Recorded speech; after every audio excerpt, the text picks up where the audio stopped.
Right, we're here with the upper and lower boom for Skipper's 1965 Outcourt Sunfish wave. It's got a nice skull and crossbones sail, and we just got the new sheet for it, main sheet, 5/16 inch diameter. Bought it from R&W Rope online. And for halyards, we like a 3/16 inch diameter. This is a New England rope. It's called Stay Set. It's got this little fleck in it. Kind of matches the theme here. So have a dedicated sheet for this boat. Now we were swapping sheets amongst some of the other sails and boom sets, and so now this one's got its own, so it'll be ready to go. We decided to fly the skull and crossbones that day. The other thing we bought are these little called sheet hangers.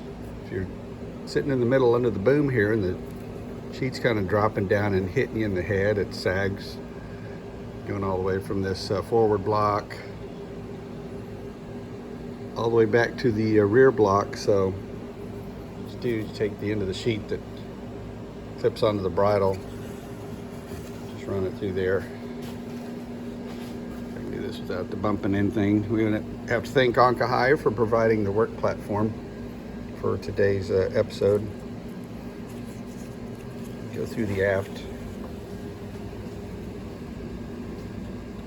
sheet hanger through the block, and then we like to take a little snap shackle, tie a bowline onto a snap shackle, and then we can snap the snap shackle onto the bridle. It's just faster for us instead of tying a knot every time and untying knots. So that's the way we like to do it. That's the way Captain Jack showed us.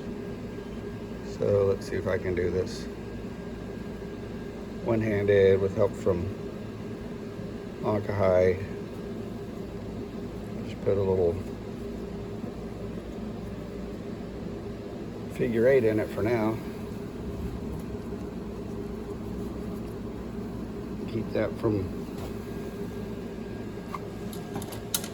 pulling loose through the block. And these, back to these sheet hangers, we bought these from Intensity, ordered them online, and it's basically just a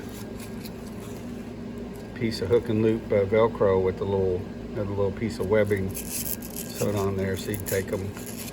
You can put them on as tight or as loose as you want them. We put them pretty snug so they kind of stay where you want them. Once you get in the boat, kind of set them the way you like them. You may like them closer together or further apart. You're sitting right under that sag there, but it reduces the amount of line that can sag over here. If you don't like that's too much, then just move them a little closer. You can also make something like this out of duct tape, or just take a piece of line and tie it around the spar, and you'll have pros and cons for success with those types of materials used. So this is our big project for the day, watching the thunderstorm roll by and working on some steps and a little porch for the RV Super Pokey. While we're out here in the sail loft, to show you, we've got a couple of wall brackets, sails and booms in here for different boats. We like keeping them in areas where they stay mostly kind of a mid-temperature range, not too cold, not too hot, but keep them away from the critters for sure. So hope y'all are doing good, and we'll talk to you later.